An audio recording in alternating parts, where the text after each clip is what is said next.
welcome to the UK. Thank you. Good to be here. When I first escaped Iran when I was a boy, we came to the UK, so it's good to be back. But talk to me, was it just a matter of time before you sort of started dabbling into the UK market and started to feel the UK market? Look, our strategy for the UK is predicated by our strategy for women's boxing. We want to be the reference brand for the sport, for these athletes, giving them the platform to push and the support to really show the world who they are. And we wanted to do it with the number one supporter of women's sports in the UK, which is Sky. You're talking about women's boxing, but is there a bigger plan to this? Do you feel like there is going to be male fights here? There's going to be normal boxing taking place here as well? I don't know what you mean by normal boxing, because women's boxing is definitely normal boxing. I would say the following.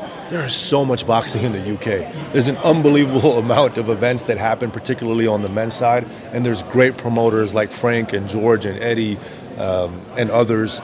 We're not looking to come in and try to just be another player in the market. We want to make an impact and do things differently. So, women's boxing, we are going to be the reference point for that, and we're doing it with the best platform. B, if we come here with a men's card, I want it to be headlined by Jake Paul, because I think he needs to come back here after making his boxing debut in 2018 against Deji. That's how I look at it. I'm not looking to come here and do what Frank and George are already doing at the best level. Well, what's the timeline for that then, in regards to Jake coming here as well? I'm sure you guys have got all this set, but what is the timeline for that to take place? I'm with Jake on Sunday in Milan. Okay. His fiance is racing in the Olympics. We'll talk about what the timeline is, but I haven't shared that with him yet, so he'll see this before we meet. But I would love for him to make his comeback in the UK. Can I ask you quickly, how is he? After the lost chance to Joshua? I think he's doing really well. Right, he's focused on coming back in August. I think the realistic timeline is anywhere from August to November. And look, we wouldn't be here without Jake Paul. He's the one that gave the platform and the opportunity to these women to make us have the ability to sign all these women, and his impact is ever present.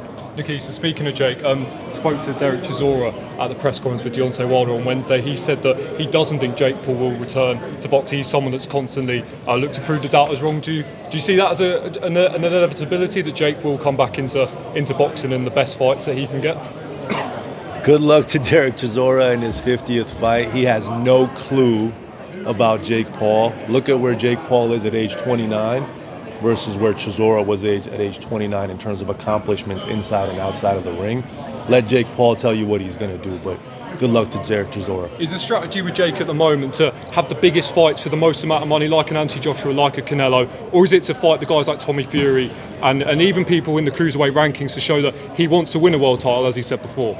I need to sit down with Jake properly. We've met once since the fight to see what his path is over the next 3 to 5 years. I will say he's shown that he does all types of fights. Of course, it's nice to do big, massive events and make big, massive money, but he has goals to be a champion. He has goals to get the loss back against Tommy Fury, so that's all on the table. Okay, so what do you make of the main event you've put on, Caroline Dubois against Harper? What do you think fans can expect from the fight? We've put on a double main event, right? In many ways, in my mind, Ellie Scottney should be the last fight of the night because she's going to have the opportunity to be the youngest male or female undisputed champion. But for the UK, for the fans, it was logical to have the last fight of the night be two UK stables in their own right with Terry and Caroline. And you're seeing the build-up already. You're seeing the interest already, and I think it's going to be an incredible night. What is the timeline for a fight with Baumgartner? I don't think there's any rush. I think that's going to have the potential to be the biggest fight in women's boxing history if we do it the right way, right? If both athletes progress the right way. Nakisa, now you're in the UK market with Sky Sports. Eddie Hearn, someone you've done fights with before, obviously with Katie Taylor and Amanda Serrano. Do you look to be working with obviously Frank, Eddie and the guys, and obviously Dana White's now come into boxing? Is that an aim for you, especially here in the UK though, to be working with those guys on the big fights? Our goal is to provide our fighters with the right opportunities. It's not about who the promoter is. We have no ego in the situation. It's let's try to give athletes the best platform push. Kudos to Eddie Hearn. 3 times we've taken his fighters and put them on the MVP platform, his 2 biggest fighters in Katie Taylor and Anthony Joshua. So he put his ego aside and saw the best opportunity.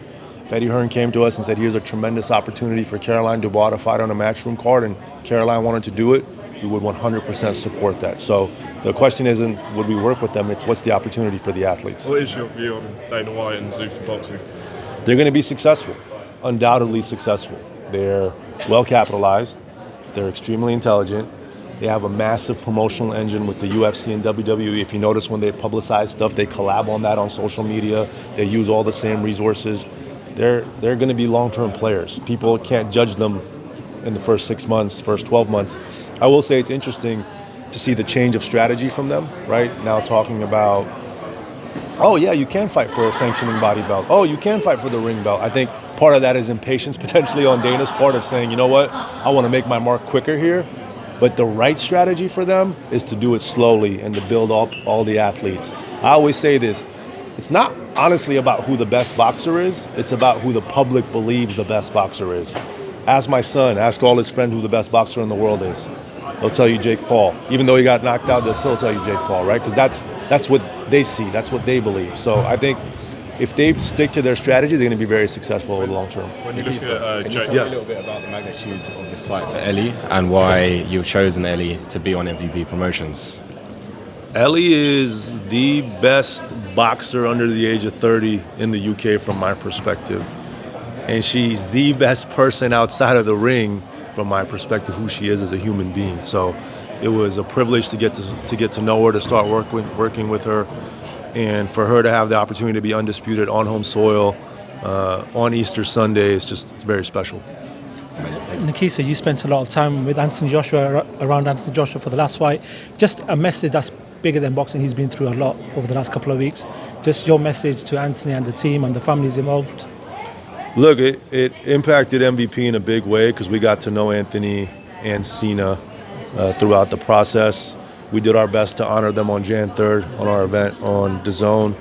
I am going to go to Cena's resting place tomorrow to visit him there and say a few words. And, you know, it's not easy to go from the top of the mountain to the bottom of the mountain within a week and lose your two best friends. So it's way bigger than boxing.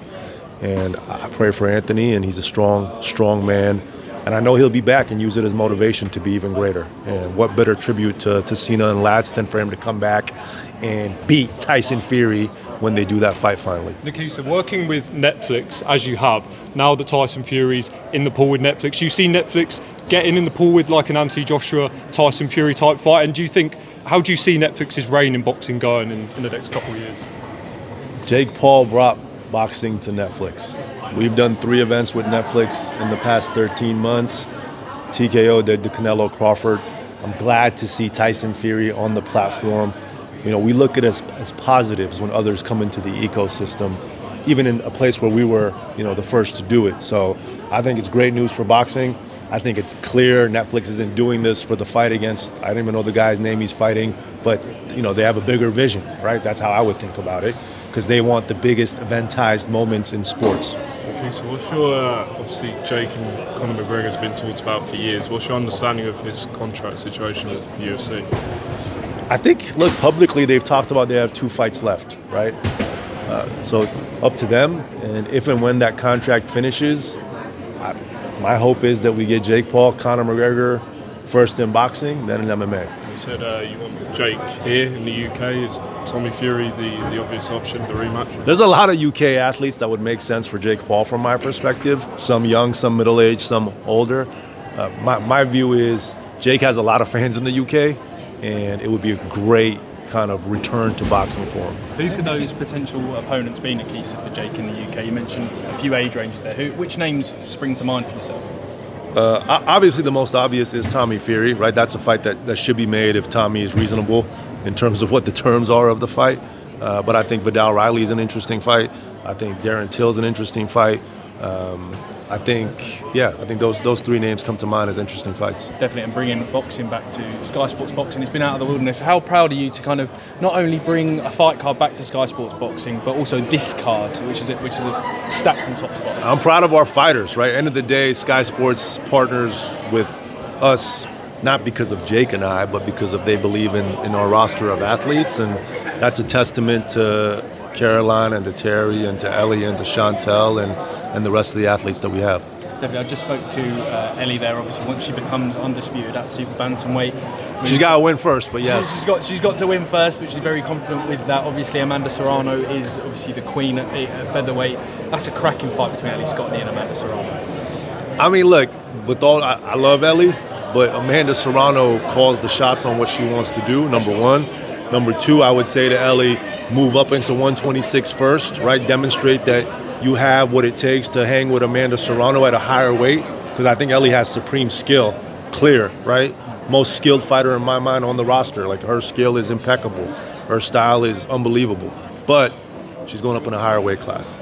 So if that's the path she wants to choose, we'll support it. But ultimately, her versus Amanda has to be Amanda's decision. Final one from me. Alicia Baumgartner has obviously kind of said that she wants to fight Caroline Dubois. Caroline Dubois has said that. I mean, did the winner of Dubois Harper, do they fight Alicia Baumgartner? Is that likely? I don't think the timeline is now. I think if we build that the right way, that will be the biggest fight in women's boxing history. So that's our focus.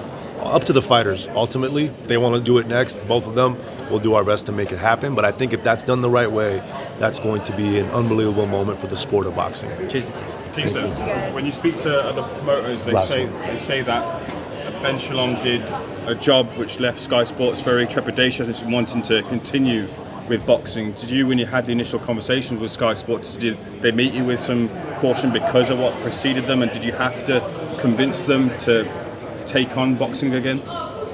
Never had that discussion with them. We came to them with a product, a vision to put women's boxing at the forefront of Sky Sports. They've already shown a commitment to that with Boxer in the past and with the other sports that they invest in, and I think that was the focus of our discussion, right? We're a young company. We've done some tremendous things, and this is just another step in that direction. Thank you, everybody.